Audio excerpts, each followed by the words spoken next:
সুপ্রিয় দর্শক শ্রোতা, আত্রাই অ্যাগ্রো অ্যান্ড ফিশারি চ্যানেলের পক্ষ থেকে আপনাদের সবাইকে স্বাগত। তো সুপ্রিয় দর্শক শ্রোতা, অনেকেই জানতে চাচ্ছেন যে নেটিং পদ্ধতিতে আদা রোপণের খুঁটিনাটি বিষয়গুলো, কীভাবে রোপণ করব, নেটের সাইজ কত এবং কী কী সার দিব। তো তাদের প্রশ্নের উত্তরে আজকের ভিডিওটি করা।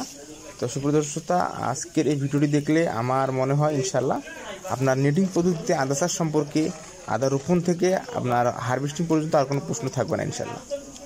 তো সুপ্রিয় দর্শক শ্রোতা, দেখতে পাচ্ছেন যে আমরা আদা রোপণের আগে মাটিগুলো কিন্তু যখন আমরা আদার বস্তা আদা রোপণের আগে যখন আমরা নেটগুলো বিছিয়ে দিয়েছিলাম, নেট তৈরির আগে যে বস্তা, আদা রোপণের আগে আমরা মাটি প্রস্তুতকরণটা কিন্তু আপনাদের দেখিয়েছি। আজকে আমরা আদা রোপণ করতেছি, তো মাটিগুলোকে আগে কোদাল দিয়ে কুপিয়ে জাস্ট ঘাসগুলো তুলে ফেলার পর আমরা কিন্তু সার দিচ্ছি। দেখতে পাচ্ছেন এক ধরনের সার ছিটিয়ে দিলাম, সেগুলো হচ্ছে কেঁচো কম্পোস্ট সার। কেঁচো কম্পোস্ট বা ভার্মি কম্পোস্ট বা জৈব সার, আপনাদের যেটা সুবিধা হয় আপনি ইচ্ছা মতো দিবেন। তো আমরা কেঁচো কম্পোস্টটা দিচ্ছি। তো আমরা ভাই সবসময় চেষ্টা করি যে আপনাদের একদম ন্যাচারাল কিছু দেখার, যে এখানে আমরা যা করি তাই আপনাদের দেখানোর চেষ্টা করি। তো আমাদের ভিডিওগুলো যদি আপনারা মনোযোগ সহকারে দেখেন, স্ক্রিপ্ট না করে, আমার মনে হয় যে আপনার এই রিলেটেড আর কোনো ভিডিও দেখতে হবে, মনে হয় না। তো আপনারা দেখতে পাচ্ছেন যে আমরা কিন্তু আদাগুলো রোপণ করে দেওয়ার পরে আমরা কিন্তু মাটি দিয়ে গই বেঁধে দিচ্ছি। এবং আদা রোপণের অনেকে বলতেছে কত ইঞ্চি পর আমরা রোপণ করব। তো দেখতে পাচ্ছেন আমরা কিন্তু একটা কর 6 ইঞ্চি স্কোয়ার ফিটে আমরা কিন্তু এটা রোপণ করতেছি। তো এইভাবে বেশি, এখন যেহেতু শেষ সময়, তো বেশি গর্ত করা যাবে না, মিনিমাম 2 ইঞ্চি, 1.5 থেকে 2 ইঞ্চি গর্ত করে আমরা কিন্তু বিষয়টা আদাটি রোপণ করে দিব।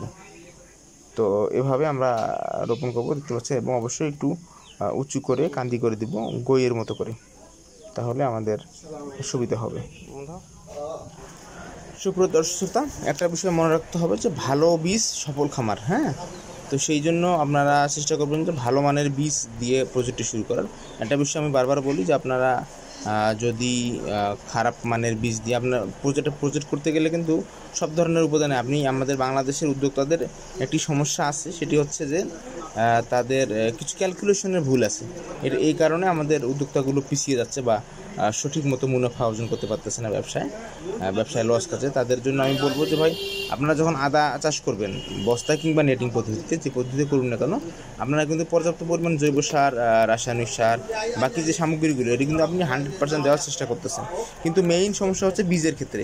আপনারা বীজটা যখন ক্রয় করতেছেন, এখানে দেখতেছেন যে বাজারে লোকাল বীজ এখানে অথবা 20-50 টাকা কমে পাচ্ছেন, সেক্ষেত্রে আপনারা লোকাল বীজটা দিয়ে শুরু করতেছেন। এতে করে কিন্তু ক্ষতিগ্রস্ত আমরা না, আপনারা নিজেরাই হচ্ছেন। অবশ্যই একটা বিষয় খেয়াল রাখতে হবে যে ভালো বীজ সফল খামার। ভালো বীজ নিলে খামারের মধ্যে 70% সফলতা কিন্তু এমনিতেই চলে আসে। তো সেই জন্য অবশ্যই আমাদের যে বিষয়টি লক্ষ্য রাখতে হবে, যে ভালো বীজ ক্রয় করতে হবে। এবং আমরা কিন্তু সারা বাংলাদেশে খুবই চমৎকার মানের ভালো বীজ, নিজেদের ফার্মে উৎপাদিত বীজগুলো আমরা আপনাদের ঠিকানায় দেওয়ার চেষ্টা করি। তো যারা ভালো মানের আদার বীজ নিতে চাচ্ছেন, বস্তায় কিংবা নেটিং পদ্ধতিতে কিংবা মাটিতে করতে চাচ্ছেন, তো সবার জন্য আমাদের কাছে খুবই উন্নত মানের ভালো বীজ, গ্যারান্টিযুক্ত বীজ আমরা দিয়ে থাকি। আপনাদের ঠিকানায় আপনার বাংলাদেশের যে কোনো জায়গা থেকে আপনি অর্ডার করতে পারেন, আমাদের স্ক্রিনে দেওয়া নাম্বারে আপনার কল করে অর্ডার করতে পারেন। তো যাই হোক, যে বিষয়টি বলতেছিলাম, যে আমাদের দেশে উদ্যোক্তারা কেন ক্ষতিগ্রস্ত হচ্ছে, বা আমাদের বস্তায় আদা চাষ পদ্ধতিতে কেন মানুষ লস খাচ্ছে। যারা কিছু লোক এখনও কিন্তু বস্তায় আদা চাষ, যদিও একটি স্মার্ট বিজনেস, কিন্তু কিছু ভুল তথ্যের জন্য অনেকেই লস খাচ্ছে। যারা লস খাচ্ছে তাদের উদ্দেশ্যে আমি বলবো যে আমরা কিন্তু অ্যান্টিবায়োটিকের কিছু অনিয়ন্ত্রিত ব্যবহার করতেছি। আমরা বলতেছি যে আমরা অর্গানিক কৃষি করতেছি, কিন্তু ভিতরে আমরা কিন্তু অ্যান্টিবায়োটিক ব্যবহার করতেছি। এটি চরম কাল হয়ে দাঁড়াচ্ছে। তো আপনারা দেখতে পাচ্ছেন যে অ্যান্টিবায়োটিকের ব্যবহারটা না জেনে করার কারণে আমরা ক্ষতিগ্রস্ত হচ্ছি।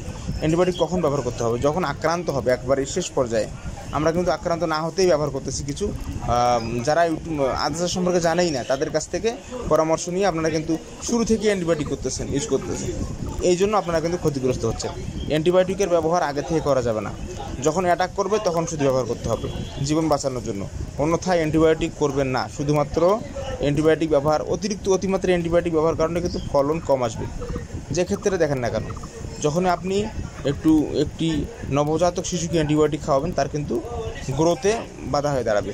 সেক্ষেত্রে বীজও, আদাটাও একটি জড়জীব, এটাও একটা জীবন। এখানে অবশ্যই আপনার অ্যান্টিবায়োটিক, যখন কোমলমতি গাছটা কোমল হয়ে উঠলো, কেবল সজীব হয়ে উঠতেছে গাছটা, তখন যদি আপনারা অ্যান্টিবায়োটিক ব্যবহার করেন, অবশ্যই ক্ষতিগ্রস্ত হবে। তো অ্যান্টিবায়োটিক ব্যবহার করা যাবে না।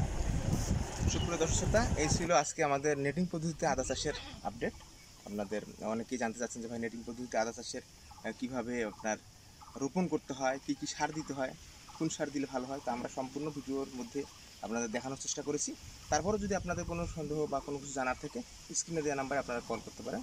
এবং আপনারা যদি এখনও যারা আদা রোপণ করেন নাই, আদার বীজের প্রয়োজন হয়, অবশ্যই আমাদের স্ক্রিনে দেওয়া নাম্বারে আপনারা কল করে আদার বীজ আপনারা নিতে পারেন। এবং আমাদের বাংলাদেশের 64 ডিস্ট্রিক্টে আমরা আদার বীজ পৌঁছে দিই আপনার ঠিকানায়।